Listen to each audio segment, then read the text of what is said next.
Lifting and carrying. It's something we do all the time, and we normally don't think twice about it. But there are good reasons to consider how we lift and carry things, because there are right ways and wrong ways to do it. And what you don't know about them can hurt you.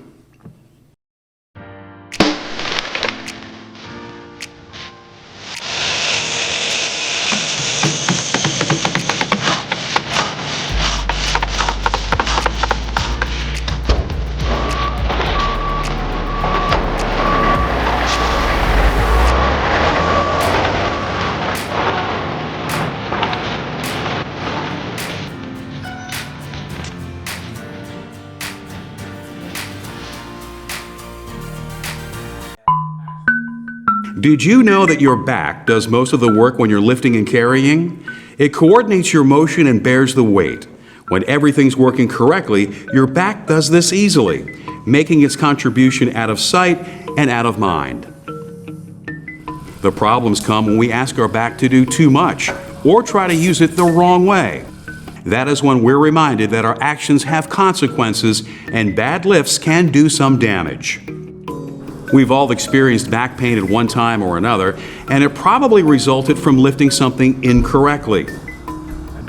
Maybe the load was too big or too heavy, or we lifted from an awkward position. But the bottom line is, if we want to avoid pain and injury, we need to make sure we use our back the right way. What are the right ways and wrong ways to lift and carry?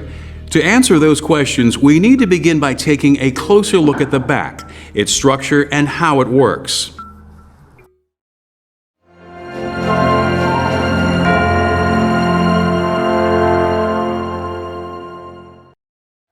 When we refer to our back, anatomically, we're talking about our spine.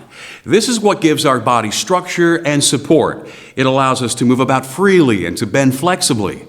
The spine also supports and protects the nerve tissue of our spinal cord and the roots of the nerves that lead away from it.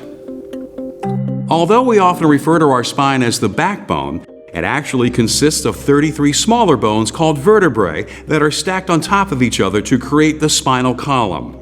These vertebrae are held together by groups of ligaments, tendons, and muscles. The spine has 3 specialized sections. The cervical spine carries the weight of the head and allows it to move. The thoracic spine connects to the ribs and forms a part of the rear wall of the rib cage. The lumbar spine, the lowest portion, bears most of the body's weight and the weight of anything that we lift. This is also the area where most of our movement takes place. That's why lower back pain is so common. The lumbar spine is a very hard-working part of our body.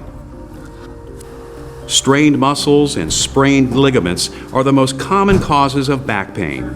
But with proper treatment, these will usually heal within a few weeks. This relatively short-lived condition is called acute back pain. However, if the pain persists or frequently reoccurs, it's called chronic back pain. This may indicate that something is wrong with the spine itself. The goal of safe lifting is to keep your back free from both these types of pain and injury. When your spine is at rest, it naturally makes a curve that's shaped like an S. This shape helps your back distribute and carry weight more evenly and better withstand physical stresses. Through the S curve, your spine unites the strength of its cervical, thoracic, and lumbar sections into a stronger whole. To lift safely, we need to concentrate on maintaining that shape. How do we maintain the S curve? Here's a simple rule of thumb for keeping the back in shape. Just stand up straight.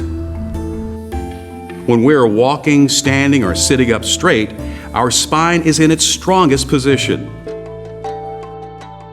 Imagine drawing a line from your shoulder to your hip. Now draw another line from the top of your breastbone to your navel.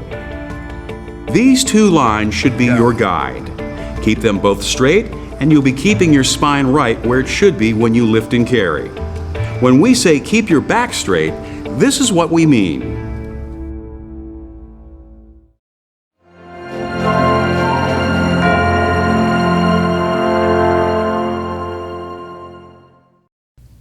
When you're on the job, it's easy to feel that you have to lift and carry something right now. But hurrying a lift can be a really bad idea. To stay injury-free, you need to think things through before you lift. First, listen to your back. If it feels stiff or painful, don't pick anything up.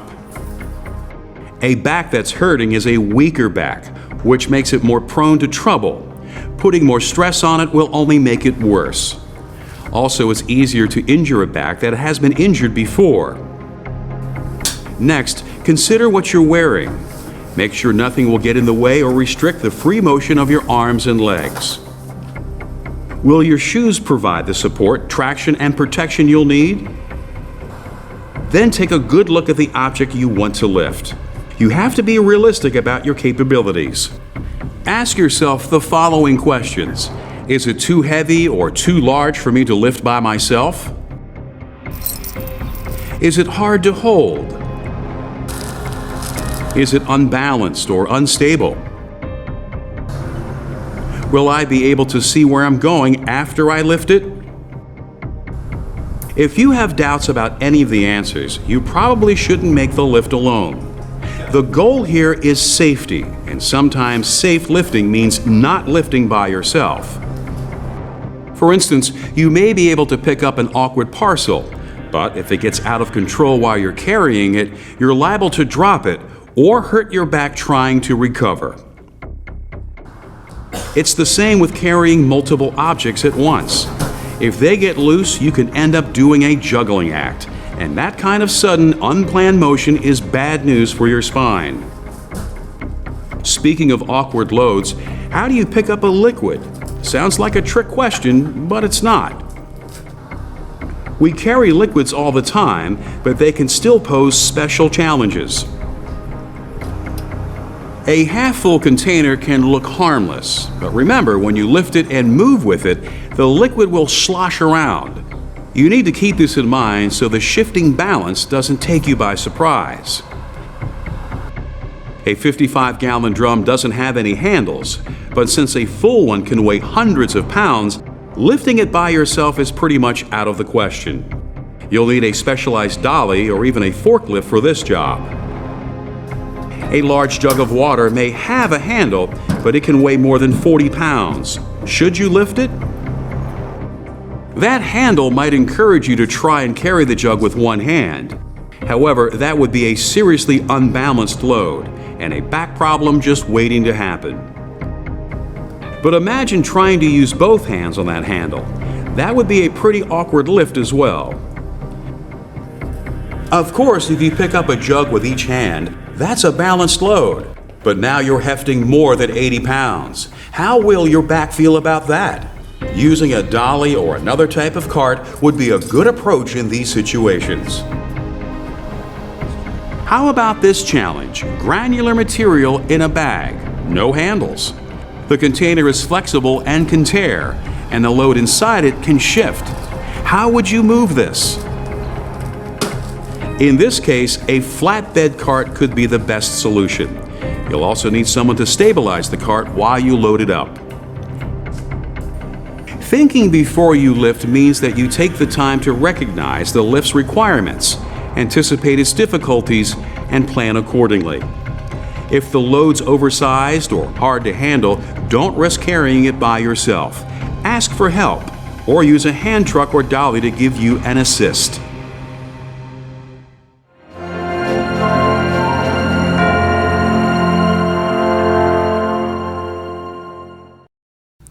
Whether you're by yourself or have help, how you pick up the load is the most critical factor in safe lifting.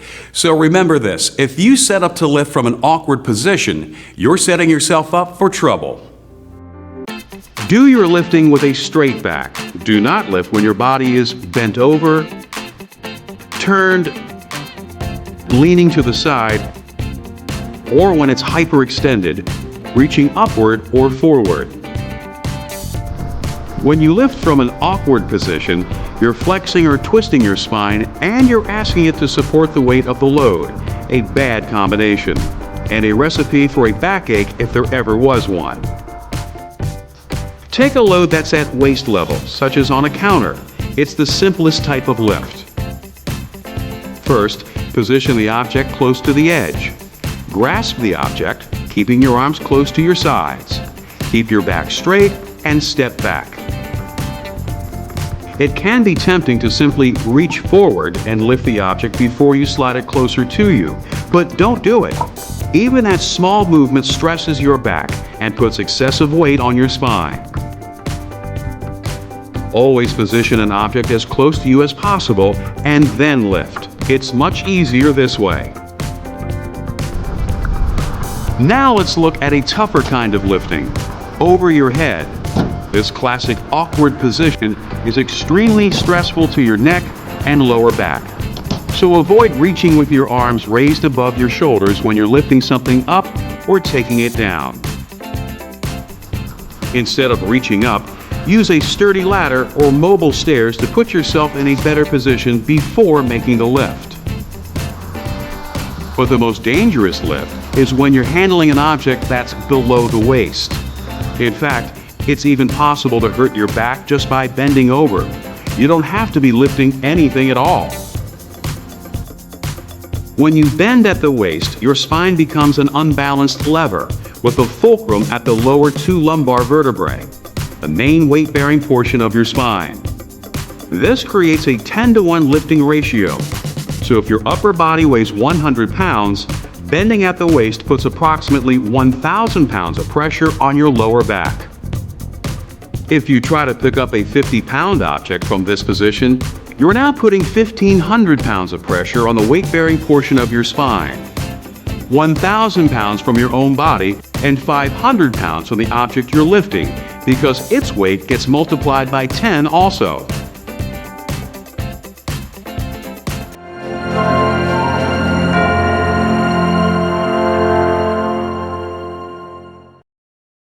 So what is the correct technique for making these types of lifts? Here's how it's done, by the numbers. 1. Get close to the object you want to pick up and lower yourself by bending at the knees. 2. Keep your shoulders level, centered and facing the same direction as your hips. Keep your back straight. 3. Take a secure hold of the load, keeping your arms close to your body. 4.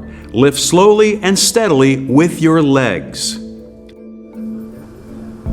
Let's look at it again.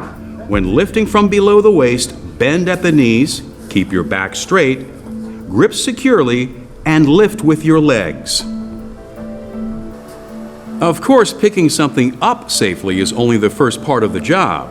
The next stage is carrying it to its destination. Here your posture should be the same as when you lift. Keep your back straight. As you move, your shoulders should be centered and your arms should be at your sides. Keep your head up, watch where you're going, and be aware of where you're putting your feet. What if you have to change direction? What's the right way to turn a corner? When you're carrying something around a corner, don't turn your upper body while your feet are still moving ahead straight. That twists the lumbar portion of your spine and puts a lot of strain on your back. Instead, change direction smoothly with your feet, keeping your legs and torso aligned. To complete a lift, we eventually have to put the load down. Remember not to rush this final stage just because you're almost done. You can hurt yourself as badly putting an object down as you can picking it up. The setting down stage uses what we already know about safe lifting, but now we're doing it in reverse. Keep your back straight, hold the load close to your waist, and lower it with your legs. One last thing, when we talk about safe lifting, people often ask about back belts. Do they work? And if they work, why make such a big deal out of safe lifting? No product that is currently available has been proven to prevent back injuries. Plenty of people buy back belts, but that doesn't necessarily mean that they work. In fact, many back specialists say back belts don't provide any real protection at all. The bottom line is, why risk relying on a gadget to protect you? The best safety devices are the techniques we've just covered. Following safe lifting practices does work, and it's easy.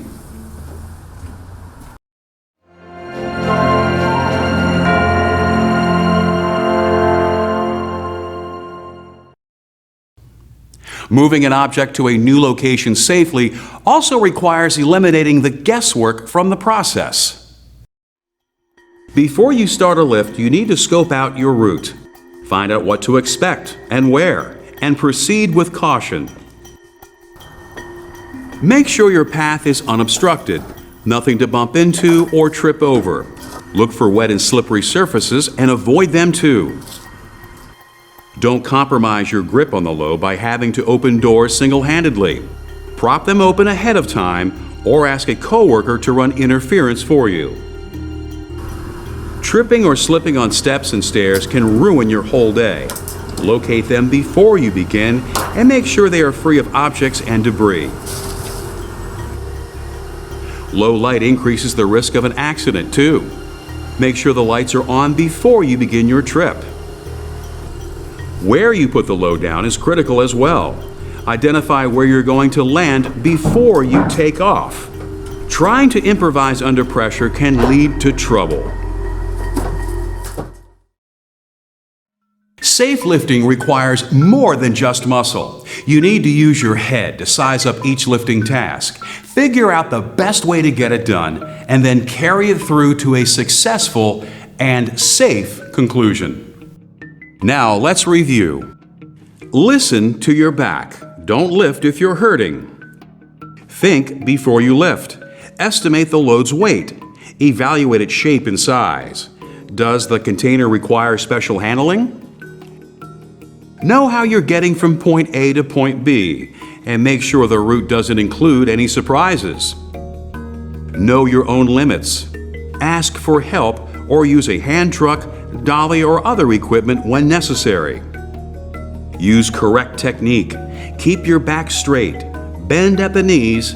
Lift with your legs. Turn corners with your feet, not your back. Put the load down like you would pick it up. Lifting and carrying doesn't have to be a pain in the neck. By using safe lifting techniques, you can work better, healthier, and pain-free.